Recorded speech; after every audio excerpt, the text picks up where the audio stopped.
Okay, so here we are. I am Michael Aratus, and I am talking to you today on a podcast which I am creating for the very first time. And it'll be essentially historical musings. I've been teaching history since 2001. I taught my first history class in grad school in 1994. Seems like a million years ago, so I've been doing this for a while, and hey kitty. And I figured what I would do is start my own podcast and talk with my own historical musings. There's a lot of stuff out there right now, some of it extremely good, some of it not so good, and I figured I'd throw my lot in with it and see how it went. It's kind of an interesting thing, the idea of podcasting in history. So I figured I'd start at the beginning and run all the way through a chronology of whatever I end up getting to. So without further ado, start with the Paleolithic world. So Paleolithic world, roughly comparable to the Pleistocene, a point where the glacial cycles of the Earth had tied up an enormous amount of water and ice sheets. The sea level had dropped. Modern continents are formed. North and South America joined by Central America through a land bridge. Africa smashes into Europe and forms the Mediterranean Sea. Enormous global cooling happens during the end of the Pliocene, beginning of the Pleistocene, and you see forests replaced by grasslands. These glaciers were global. They're all over the place. The Andes, New Zealand, Tasmania, Kilimanjaro in Kenya, Ethiopia, the Atlas Mountains. Most of North America is covered by ice sheets at one time or another, as is Northern Europe, all the way down to the Alps and through Siberia. So warming comes at the end of the Pleistocene period, which ends the Paleolithic. And this gives us correspondingly the possibility for the beginning of agriculture, which of course is the agricultural or Neolithic revolution, which we'll get to probably the next podcast. So, that's roughly the geological period we're dealing with. In that period, we're getting a group of animals which are roughly humans, okay? About 4 million years ago, they begin being bipedal. 3.3 million years ago, they're using stone tools, okay? That stone tool business is going to develop as the Paleolithic and the Neolithic go, from just simply rocks that look good and function well to eventually having a core stone chipping technique. And then the chipping off of bits and pieces of it to make bifurcated axes and things like that. 1.8 million years ago, humanity begins to expand out of Africa. By 1.5 million years ago, fire is beginning to be used. Has a pretty serious effect, fire. It can be used to cook, and with that, you're going to see some pretty serious development in teeth. You look at chimpanzees, they don't have the same type of teeth we have because they don't eat cooked meat and they don't eat cooked food in general. And so, as a result, your teeth can become finer. You don't need to have gigantic canines for gripping and ripping flesh anymore. And this is going to have some other effects. And quite a few studies have been done about the genetic effects of cooked meats and cooked foods, rather than simply eating raw meats and raw foods. So there are some fairly significant developments which are going to come from this use of fire. Furthermore, fire can be used to drive off predators, and during this entire period we are dealing with the populations of megafauna. Megatheriums and woolly mammoths and smilodons and woolly rhinoceroses and glyptodons and titanotheriums, and all sorts of creatures like that are gigantic, and many of them extremely deadly. Like giant cave bear. There's a skeleton of a giant cave bear in Holland that's over 15 feet tall. So you imagine that. It can look in the upper story of your house. It's freaking huge. And one small hunter by himself is not going to be able to take something like that down. You're going to need a lot of stuff, and fire can help. Animals are frightened of fire, and they tend to flee from it. So a pretty good sense that fire is used to drive animals either into a pit that was pre-created. So you dug a pit and you have your people running with torches, or you light the forest or the grasslands on fire to drive the animals, and then drive the animal into the pit, where then you can throw heavy stones down on top of it, shatter its spine, then jump down and butcher it, or drive it off a cliff, as seems to have been the case in a number of mammoth kill sites in Central Europe, where mammoths are found splattered. Well, not obviously splattered. It's the fossil remnants that are found splattered, but the effects of it, and then enormous amounts of butchering done with stone tools to remove as much meat as possible, because once that blood is in the air, you're going to have a lot of critters that are going to come, and they're going to want to get some of that meat. So hyenas and other wild dogs and smilodons and other types of predatory critters, wolves, and eventually you're going to have a lot of creatures coming very quickly. And when those creatures come, you have to have that stuff butchered and got out of there as fast as possible. So fire, very important, very important. It's a Prometheus right there. And by 700,000 years ago, definitely cooking in earth ovens, okay? Not with pots and utensils and things like that, but basically digging a pit, lining the bottom of it with stone, building a fire in it, and then banking the fire down, and then laying the meat in, and then covering it with more stones, and then more meat and more stones and vegetables and more stones, until it's filled near to the brim, and then you cover it over with dirt and leave it for a couple of days, and then by the time you come back to it and dig it out, and everything's nice and cooked, kind of like a old-fashioned clam bake. Basically the same principle, except with everything. Because it wouldn't cook your food in one day, you pretty much had to have a number of these things going simultaneously. So most of the campsites that exist from this time period have several of these earth ovens would have been extant. They would have been going. You'd have one going for tonight, and one going for tomorrow, one going for a couple nights hence, and that way you don't starve. Okay.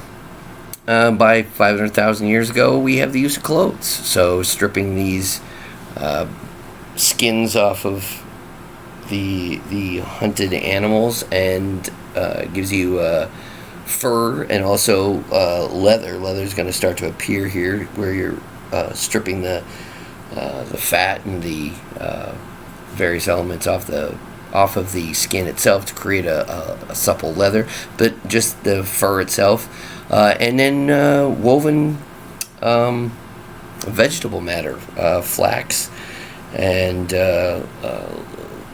very early linens are being created at this point. So there's a lot of wonderful survivals from the Alps and from other ranges where people, Pleistocene people, Paleolithic people, would fall into a gorge and then get covered up and discovered, in the modern world, and they're thinking that they had discovered a hiker who had got lost, and in fact, no, that's not what happened at all. So there's a really famous one in the Alps. He was bearing a copper axe head and a whole bunch of different other things. He was clothed entirely in leather. So these humans begin moving out through the planet, out from Africa. So by 50,000 years ago, they were in Australia. 45,000 years ago, into um, into northern Europe. There's an argument about the megafauna as these creatures, as these humans move through the world, the megafauna dying off. Used to be thought that this was all entirely because of hunting, and hunting, extensive hunting, overhunting to the point where you had the eradication of species. It's possible that that's really part of this, but it's also possible that the warming at the end of the Paleolithic, as the Pleistocene ended, and you had the global warming and the retreat of the glaciers, that the woolly rhinoceros and the mammoth didn't survive so well. There, up until 1700 years ago, there were mammoths on Wrangel Island off a Alaskan and Siberian coast. And it's entirely possible that those were hunted to extinction. Population density during the Pleistocene was very low. Didn't have an awful lot of people. The hunting and gathering was predominantly the method by which people lived. Hunter-gatherer society, small mobile groups, erecting campsites, staying for perhaps several months at a time. There's lots of, well, I shouldn't say lots, there are several reasonably good examples of this across the planet that are extant. Okay, Kenya has a few, Uganda has a few, there are some in Tanzania. The Czech Republic has a great one at Dolní Věstonice from about 40,000 BC. And all of these campsites roughly have similar types of things at them. There's a campsite itself in which none of this stuff actually survives, other than say because the camps themselves, they didn't build in stone at this point. They built in tents made out of animal skins, and using tent poles and tent pegs made out of the long bones of hunted animals. So sheared, the long bones crack in such a way that you can get a nice pointed end to it. You can have a shear point on it, and you can take that nice pointed end, and you can put a notch in it and drive it into the ground as a tent peg. There were some places in Russia where they actually used the vertebrae from mammoths and other animals as columns within the building structures, the tents. So you sort of had a longhouse kind of erected, almost made entirely out of the mammoth. The skin being the walls, and then you had the shafts for the poles being the vertebrae of the mammoth itself, and then you had the tusks and things like that actually functioning as part of the entrance points. So in these camps, you had these earth ovens, you had sleeping areas, you had butchering areas, and you had grave sites. So the grave sites, burial sites, the one at Dolní Věstonice is a really famous site. Had three distinct grave sites at it. Had one that was archaeologists refer to as the common grave site. About 125 bodies buried there.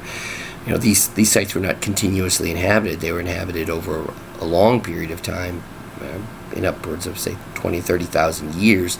And at these sites, you had they were nodes on a migration point or a migration path. So we're assuming that the humans that were living there were migrating, and probably to southern Spain or something like that during the winter months, and then up into Siberia or into Russia during the summer months, or so that they would be following herds and following the seasons, so that you're not spending the winter in a super cold place and the summer in a super hot place. So you have a mobile group of humans that is following animals as the animals move. So it's been suggested, since you have a pretty good movement of animals from southern Europe into Russia today, the large deer and elk move. This is their migration pattern that probably hasn't changed too much, and that the humans of this Pleistocene era did this as well. So Dolní Vesenice itself was found originally in the 50s by farmers who had plowing through the earth and came across bodies, these skeletons, and originally they thought that they had found a Nazi atrocity site, and so they brought in the government, and the government took a look at them, and they found these were far older than that, and a lot of these had been chewed on by animals, because you didn't have 125 people die at once. Instead, what you really had was a large seeming group of people, but it had died over a very, very, very long time, and they died while they were there. So other people, dying at different points along this migration path. So it had been in use for a long time, and so when the people were not there, when they were off in Spain or off in Russia, following the herds and local animals, hyenas and wild dogs and badgers and things like that, could just dig into these grave sites and eat to their heart content, and that's well in evidence in the skeletons there. In addition, there's a triple burial. You've got a young woman in the center, and a man buried to her right, and a man buried to her left. The man to her right is older and buried face down, and his hand is intertwined with her, and the man buried to the left is about her same age, and his hands are positioned so they're covering her private parts. And there have been a lot of speculation about this. It is reasonably clear that you're looking at some kind of a conjugal couple here, so that perhaps you have serial monogamy in the Pleistocene period, and that perhaps the man on the left is an interloper. There's been an argument, the Dolní Vesenice site itself, that has a whole thing on this, written by Czech archaeologists, making the argument that in fact he was a shaman, and the shaman had not been able to keep the woman alive during a sickness, and that she had passed away, and that he'd been killed as part of the ritual death, because he wasn't able to keep her alive. And a lot of it's all speculation. One of the things, beautiful thing about this is everything is speculation. In the Paleolithic period, nobody threw a bronze tablet into these pits or into these grave sites and said, here lies so and so, and he was or she was the grand matriarch, or the great the great patriarch of this family.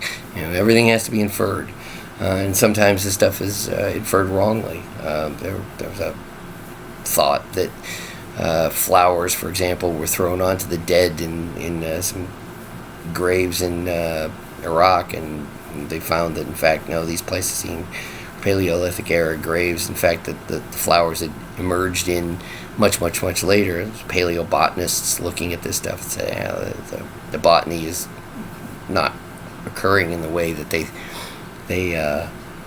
thought that originally, that when the site was discovered, that they thought it was.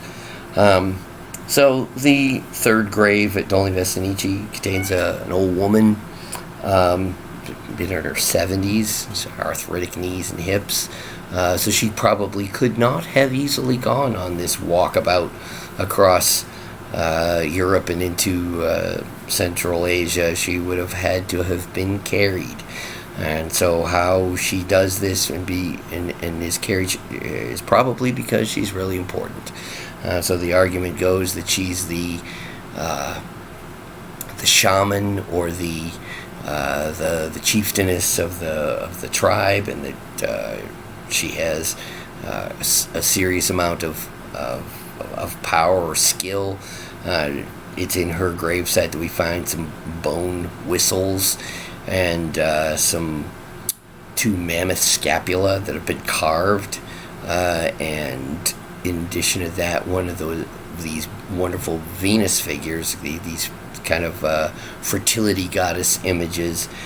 Maria Gimbutas, the archaeologist and women's historian, had made a whole bunch of arguments about this stuff. And it's extremely controversial. It was done in the 60s, 70s, and the 80s.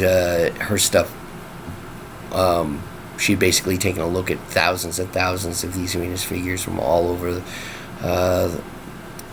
the Europe and Asia, and it made some fairly interesting arguments about them. Some of her arguments are quite controversial, going in different directions than perhaps there is enough evidence for. But what you can certainly say about this is that these are probably figures of divine beings. You don't have any male figures like this. And these Venus figures all have enhanced breasts and enhanced vaginas. They're very, very big buttocks. They have almost no faces. Some of them have, the Venus in Willendorf has got some rudimentary hair on it, but they usually don't even have hands or feet. They sort of, their hands end in little tendrils, and they're like for example, plants, and then their feet just end in stubs. So they're not necessarily portraits, because we have Pleistocene or Paleolithic portraiture. Brugar has a head there, and then there's the Venus of Lascaux, which is not a Venus figure. It's actually a portrait. It doesn't bear any of the Venus of Willendorf or the Doni Vestinici Venus features. It doesn't have the enhanced buttocks and vagina and breasts. Incidentally, all things generally important in childbirth. So Gimbutas had made the argument that they understood portraiture, they understood what making an image of a goddess was, and so that these were divine figures, and that they were ultimately fertility goddesses, and that this old woman having this fertility goddess, which is the first known instance of a clay object in any capacity, in this case in a gravesite, in existence, that she's a shaman who's very important in creating fertility within the tribe. So the idea here that Gimbutas is putting forward, and again, this is very controversial, and you can make the argument whether or not this is accurate, is that they didn't really understand sexual reproduction at this point, so that you had sex because sex is 9 months out from when you actually give birth in humans, and so as a result you have sex and there's no green light that pops up over a woman's head and says she's pregnant now. Instead, what happens is it takes a long time, 9 months before you give birth, and some people don't show they're pregnant for 3-4 months, and so you'll have this long period. And Buddhist theorizes that it's not really going to be until the domestication of animals, especially animals like goats and sheep, which have a much shorter gestation period, that you're going to start to see an understanding by those shepherds, by those men out in the fields, that actually sexual activity, that sex has to do with men as well. So in this early Paleolithic period, it is entirely possible, as Gimbutas and some other people have theorized, that you're looking at an entirely divine pregnancy, that the goddess gives a child to a woman, and that woman then gives birth, and that becomes part of the tribe. That child becomes part of the tribe then, and this is a religious event. Okay, so not necessarily just a sexual event. And one of the arguments that you see emerging from a lot of the more recent archaeological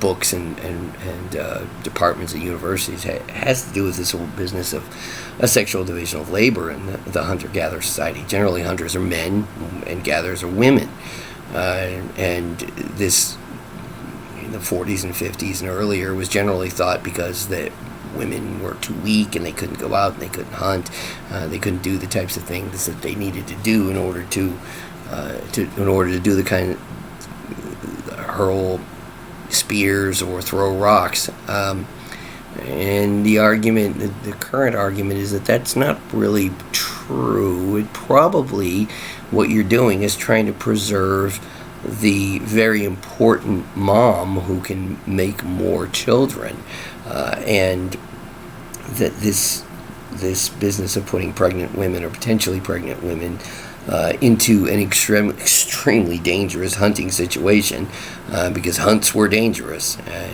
We have fossil skeletons from some of the men who did these hunting. There's a famous one in central Germany where these 9 bear skulls in a stone box up on top of his grave, and he's buried actually vertically in the ground, so that a long, deep pit was dug, and then his body was sent into it, and he had, if memory serves, like 18 fractures, and all of the fractures had regrown, so he didn't die from these things. That this was just part of the life of being a hunter. It's kind of like being a rodeo rider. There's a really, really rough sport that you're engaging in, far more dangerous or rough than like NFL or rugby or something like that. You break bones pretty much constantly in this type of thing. So the sexual division of labor being then to make sure that women were protected rather than having a situation where women were unable to do the hunting. Hunters using fire-hardened spears. The bow and arrow isn't really available till about 9,000 BC, so it's well outside of the Paleolithic period. It's more into the Neolithic period. Hammers, cutting surfaces, and fire, to drive animals off of cliffs into pits and things like that. By about 30,000 BC, we have dog skeletons, fossil skeletons that are at sites. So domestication of the dog was well and truly underway. As The Simpsons says, the domestication of the dog continued unabated. So absolutely, that is what's going on here. So that is the Paleolithic and Pleistocene period. You have so these are basically your cavemen. They didn't live in caves. Okay, caves were ritual sites.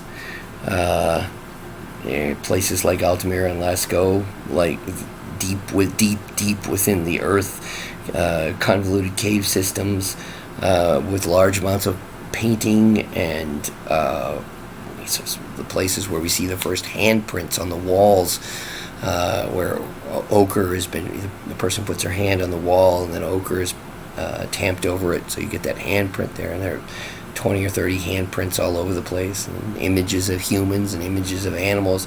There's our bone and ceramic carvings that are coming out of this period as well.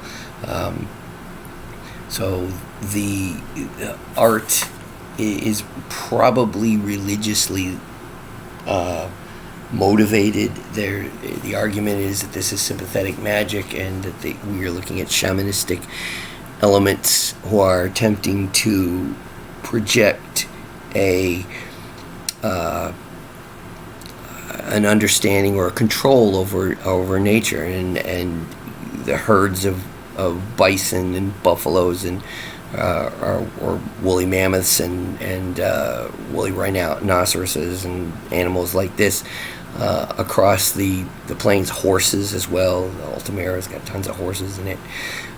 These images of these horses. There's a couple of arguments that the Paleolithic people go into these caves and then they would paint these images and then throw spears and rocks at them with the idea that then the sympathetic magic would take over, and then if you killed the image of the creature, then you would go out and you would kill the actual creature.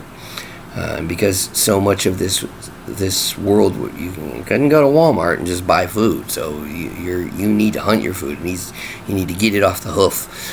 And so this kind of thing was really, really, really important. You had to make kills. The argument going to be, how many kills do you have to make? Well, to feed 20 people, how much meat do you need over a course of a day? If you're going to eat, each person's going to eat, say, 3 pounds of meat a day, or 2 pounds of meat, even let's say 2 pounds of meat a day. You're looking at 60 pounds of meat or 40 pounds of meat. So how much animal do you have to kill? You have to kill relatively regularly. You've got every week. You've got to be bringing in things, and so you're not always going to get lucky and get a mammoth. And the argument is has been proposed that early humans couldn't bring down mammoths. Mammoths were too dangerous and too smart, and so it was really only the sick and the dying and the old that you could get, kind of like packs of wolves will do. At a wolf park in Indiana, they do that all the time. They have the pack of wolves who will keep away from the big herd, but instead they will focus on those sick ones and the old ones, because there's the ones that can't keep up and the ones that'll fall behind, or the children. So you'll see the bison will form a wall with the sick and the old inside of it, and then the young robust ones will be on the outside to protect the center. So the how the hunting was done would have been a very, very long strategic and even tactical situation. You'd have scouts would go out and they would have to find the spoor of the animal as its crap, and then locate where it goes until you can find it and identify it, and then plan how you're going to drive it, where you're going to drive it, what's the geography look like, are there any cliffs, can we dig a path, pit here, can we trap it in, say, a cul-de-sac? If you do that, that's great. Then you cut the mouth of the cul-de-sac with fire, and then you ring the top of the cul-de-sac, like for example, a ring of hills, or a ring of cliffs with men with rocks, and then hurl them down on top of the prey until you can shatter its legs or its spine, and jump down and kill it and butcher it. So a pretty interesting but also pretty difficult period to live in.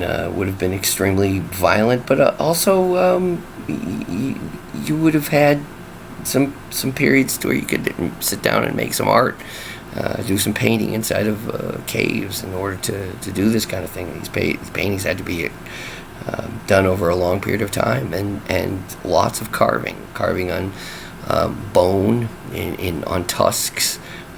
There's a carving of a group of reindeer that are in a river, or in some kind of body of water, and it's done on a tusk. And if you look at the top side of the tusk, it's a three-dimensional kind of relief of a series of deer going across it. And you look underneath it, and whoever carved this must have looked under the water, swimming after the deer, and they saw the deer's legs and their genitalia. So it's a pretty fascinating little piece, but those things would have taken a long time to have done. These people would have had that kind of time.